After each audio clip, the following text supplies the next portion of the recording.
আমার বাংলা তোমার বাংলা, বাংলা নতুন বাংলা। ভাইটন ভাই এগিয়ে চলো। আমরা আছি তোমার সাথে। আমার বাংলা তোমার বাংলা, নতুন বাংলা নতুন বাংলা। জাগো জাগো। নতুন বাংলা জাগো। গুলো আমরা তার কাছে তুলে দিচ্ছি। আর এখন আপনাদের সামনে বক্তব্য নিয়ে আসবেন প্রধান অতিথি জনাব খায়রুল দেওয়ান, চেয়ারম্যান জনকল্যাণ পার্টি। আমি একজন জনগণের প্রত্যাশী। যদি 20 কোটি মানুষ থাকে, 16 কোটি মানুষ থাকে, তার মধ্যে 14 কোটি মানুষই কিন্তু আমাকে সমর্থন করে। অথচ আমি কিন্তু নির্বাচনে অংশগ্রহণ থেকে দূরে আছি। কেন? তাদের মন গড়া আইন, মন গড়া নির্বাচনী আইন, এই মন গড়া নির্বাচনী আইন জনগণের প্রত্যাশিত যোগ্য নাগরিককে সংসদের বাইরে রাখার জন্য করানো হয়েছে। উপযুক্ত নির্বাচনী আইন এবং ভোটের পরিবেশ ছাড়া এই দেশে কোন নির্বাচন হতে দেবে না এই দেশের সাধারণ জনগণ।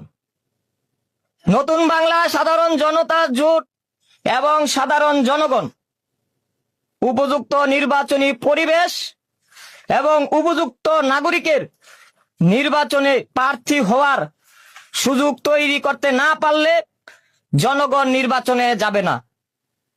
সন্ত্রাস, হুমকি দামকি দিয়ে এই দেশের জনগণকে আপনারা ভোট কেন্দ্রে নিতে পারবেন না।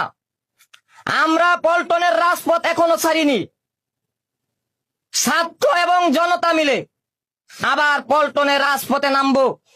রাজপথ হবে জনতার, রাজপথ হবে জনতার, বাংলাদেশ হবে জনতার।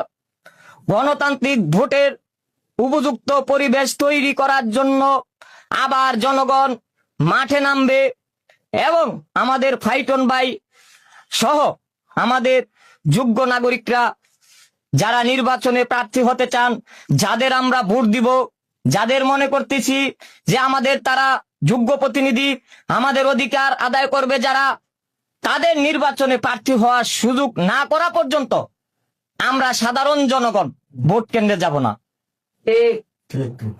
এক কথায় বলতে চাই, সর্বোপরি বলতে চাই, আমরা সাধারণ জনগণ আমাদের পছন্দের প্রার্থীকে